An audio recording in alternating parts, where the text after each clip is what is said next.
Hello दोस्तों, कैसे हैं आप। आई होप आप बहुत अच्छे होंगे। दोस्तों, स्वागत है आपका मेरे चैनल फिर से। दोस्तों, मैं आज आपके सामने एक नई कहानी लेकर फिर से उपस्थित हूँ। कहानी बिल्कुल सत्य है। देखिए, कहानी सुनाने से पहले मैं आप सबको नवरात्रि की बहुत बहुत शुभकामनाएं देना चाहती हूँ, क्योंकि आज पहला नवरात्र है। माता रानी की आप सब पे इतनी बहुत ज़्यादा कृपा हो कि आपकी सारी मनोकामना पूर्ण हो जाए। दोस्तों, कहानी सुनाने स्टार्ट करती हूँ। कहानी आगरा शहर की है। आगरा शहर में एक परिवार रहता था। उस परिवार में 3 लोग रहते थे। 3 लोग में बेटा, अनूप, माँ बाप। जो अनूप के मम्मी पापा थे वह बिजनेस करते थे। वैसे तो जो बिजनेस था वह अनूप के पापा ही संभालते थे, लेकिन उनकी जो अनूप की मम्मी थी वह भी बीच बीच में उनका हाथ बटाती थी। हमेशा तो नहीं जाती थी, क्योंकि अनूप को भी देखना था। अनूप स्कूल की पढ़ाई कर रहा था। वह बहुत होनहार था पढ़ाई में, और वह जब स्कूल जाता अपना सारा ध्यान पढ़ाई में लगाता और घर में आके भी अपनी पढ़ाई में ही ध्यान लगाता। और वह इतने अच्छे से पढ़ता कि हमेशा फर्स्ट आता और अच्छे नंबरों से पास होता। ऐसे करते जब थोड़ा बड़ा होता है, वह उसकी दोस्ती एक लड़के से हो जाती है उसी क्लास में। पहले तो वह कोई दोस्त बनाता नहीं था, क्योंकि वह हमेशा सोचता था कि मैं दोस्ती में अगर जो इधर उधर ध्यान दूंगा तो मेरी पढ़ाई में लॉस होगा। इसी वजह से वह कभी दोस्त नहीं बनाता था। लेकिन जब थोड़ा बड़ा होता है तो उसने एक दोस्त बनाया, और दोस्त का नाम सिद्धार्थ था। धीरे धीरे उनकी दोस्ती इतनी बढ़ जाती है कि वे एक दूसरे के साथ ही रहने लगते, खाते पीते उठते बैठते हर जगह एक साथ जाते। और ऐसे करते करते वह बड़े हो जाते हैं। लेकिन दोनों दोस्त दो दो तो थे, लेकिन एक ही जान थे वह। और जो सिद्धार्थ था वह बहुत गरीब था। ऐसे में जब अनूप उसकी बहुत मदद करता, कभी उसको पैसे की जरूरत होती या उसके घर में कोई प्रॉब्लम होती, वैसे तो सिद्धार्थ मना करता, मैं हेल्प नहीं लूँगा।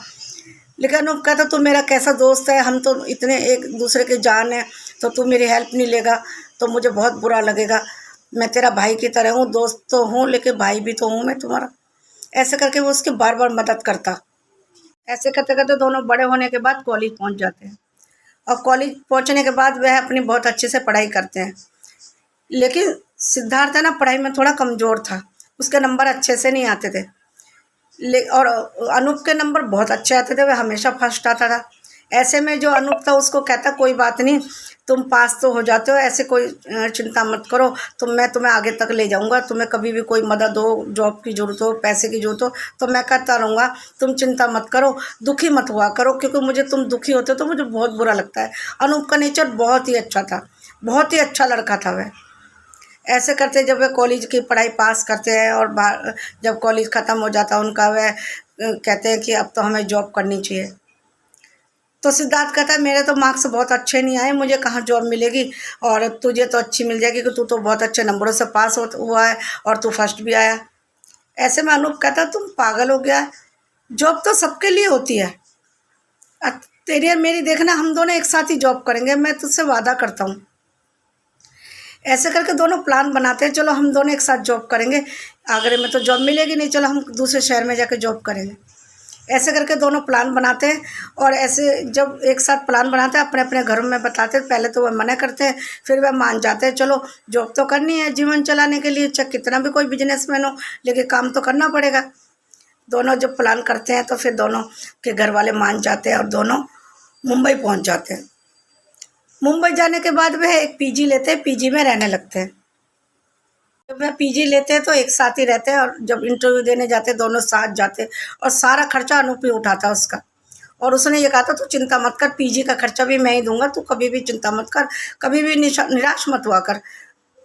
तो ऐसे करके दोनों एक साथ रहते, एक साथ इंटरव्यू देते। एक जगह उसने इंटरव्यू दिया दोनों ने, और दोनों पास हो गए। लेकिन सैलरी जो अनूप की ज़्यादा थी और जो सिद्धार्थ की कम थी। तो ऐसे में जो अनूप था उसको हौसला बंधाया कि कोई बात नहीं, तू चिंता मत कर, शुरू शुरू में तो सैलरी कम है, आगे धीरे धीरे काम करते करते सैलरी बढ़ जाएगी। फिर वे दोनों जॉब करने लगते, एक साथ जाते एक साथ आते, और पीजी में एक साथ रहते, बहुत खुशी से दिन गुजार रहे थे।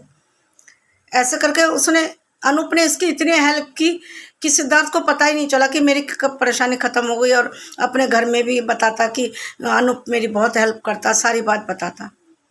ऐसे करके काफ़ी दिन बीत गए। जब नौकरी करते करते काफ़ी काफ़ी टाइम हो गया, तो उसने दोनों ने कहा अब हमें घर चलना चाहिए अपने मम्मी पापा से मिलने के लिए।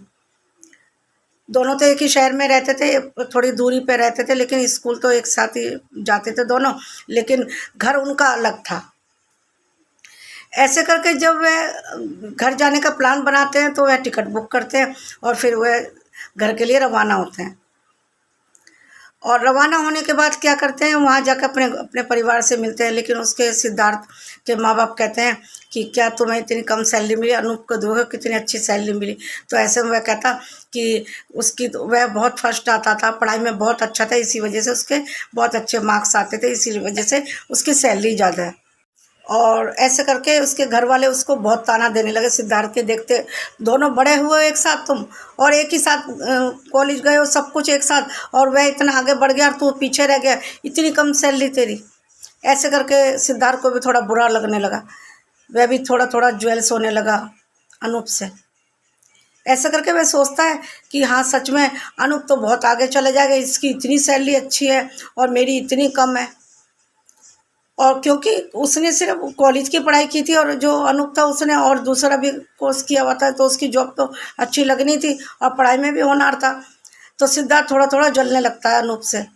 वह सोचता है कि ये तो बहुत आगे जाएगा, हम दोनों सब एक साथ दोस्त हैं, जहाँ भी मैं कहीं जाता हूँ अनूप की सब इज्जत करते हैं, अनूप से अच्छे से बात करते हैं, मेरे से तो कोई इज्जत ही नहीं करता, ना कोई बात करता। ऐसे करके उसके मन में ना हीन भावना हो गई, और वह अक्सर सोचने लगा कि अनूप मेरे साथ रहता है लेकिन मेरे को कोई इज्जत नहीं करता। ऐसे करते करते उस मन में ईर्ष्या हो गई। एक दिन क्या करते हैं, वह कहते हैं कि चलो कहीं घूमने चलते हैं। वह कहते हैं कहाँ जाना है। वह कहते हैं चलो ऐसा करते हैं कि हम दूसरे शहर में चलते हैं घूमने के लिए, एक कोई टेम्पल है वहाँ पर टेम्पल देखेंगे। तो ऐसे में उन्होंने टिकट बुक कराया, छुट्टी के 2 दिन की छुट्टी ली और वह घूमने के लिए प्लान बनाते हैं। और जब वह प्लान बनाते हैं तो वह तैयार होकर अपना गाड़ी में बैठते हैं। उन्होंने एसी टिकट बुक किया था, और गाड़ी में बैठने के बाद वह दोनों सफ़र के लिए निकल जाते हैं। लेकिन सिद्धार्थ के मन में कहीं ना कहीं उसके लिए हीन भावना थी। वह हमेशा यही सोचता रहता कि अनु ये तो मेरे साथ रहता है, मैं क्या करूँ, मैं कैसे आगे बढ़ूँ। वह क्या करता है, गेट में खड़ा होता है, वह कहता है चलो हवा लेते हैं। तो अनूप कहता नहीं, यहाँ से तो खिड़की से हवा आ रही है, नहीं मैं हम यहीं बैठते हैं। कहते चलना, वहाँ पे थोड़ी सी ज़्यादा हवा आएगी, गर्मी का दिन था। सिद्धार्थ बहुत जिद करता था, वह मान जाता है और दोनों गेट पे खड़े हो जाते हैं।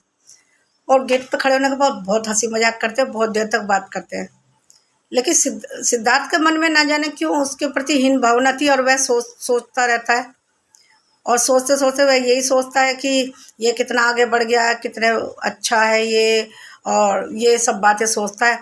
और जब वह बहुत देर तक बातें करते हैं तब उसके दिमाग में कुछ शैतानी आती है, और वह क्या करता है, अनूप को धक्का मार देता है। ट्रेन से धक्का देने के बाद वह अपनी सीट पे ऐसे बैठ जाती है जैसे कुछ हुआ ही नहीं। क्योंकि वह ऐसी जगह उस उन्होंने सीट ली थी जहाँ पे बहुत ज़्यादा लोग नहीं थे, और ऐसी जगह में वह खड़े हुए थे ताकि उसको कोई ना देखे। लगता है उसने पहले से ये सब प्लान किया हुआ था, उसने इसलिए गेट में उसको खड़े होने के लिए बोला था, क्योंकि हवा तो खिड़की से भी आ रही थी।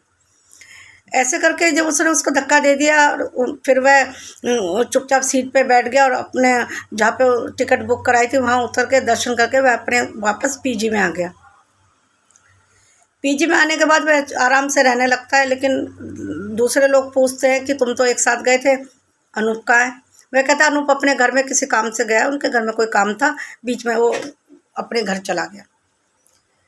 लेकिन जब वह दोनों यहाँ पे रह रहे थे तो उनके माँ बाप का रोज़ फ़ोन आता था, क्योंकि बच्चे जब भी हमसे दूर होते हैं तो हम फ़ोन तो रोज़ करते हैं कि ठीक हो, क्या कैसे हो। तो ऐसे ही अनूप का फ़ोन भी आना शुरू हो गया। तो सिद्धार्थ कहता है वह तो घर के लिए निकल गया।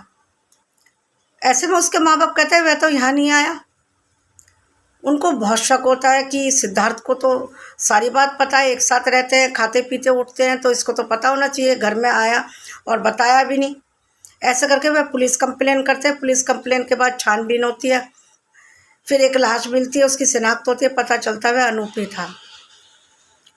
सारा शक सिद्धार्थ पे जाता है, क्योंकि सिद्धार्थ को तो सारी बात मालूम थी। वह दोनों जब एक साथ रहते थे तो वो उसकी लाश मिल गई, उसको कुछ नहीं पता। ऐसे करके सिद्धार्थ से बहुत पूछता था, वह मना करता रहता, मुझे कुछ नहीं पता, वह घर के लिए निकला था। जब पुलिस बहुत सख्ती से पूछती है, वह सारी बात बता देता है कि यह बहुत आगे निकल रहा था, वह बहुत पढ़ाई में अच्छा था और सारी जगह इसकी इज्जत होती थी, मुझे बहुत शर्म आती थी, कब हर कोई इसी को पूछता था, मुझे कोई नहीं पूछता था। ऐसे करके पुलिस को उसने सारी बातें, इसलिए मैंने उसको धक्का दे दिया ताकि वो मेरे साथ ना रहे। यदि मैं अकेला रहूँगा तो मेरी कम से कम लोग इज्जत तो करेंगे। यदि हम 2 जन रहेंगे, एक अच्छा हो, एक बुरा हो, एक होनहार हो और एक नालायक हो, तो नालायक की कोई इज्जत नहीं करता। एक तरह से वह नालायक ही हुआ जब अपने इतने जिगरी दोस्त को उसने जान से मार दिया।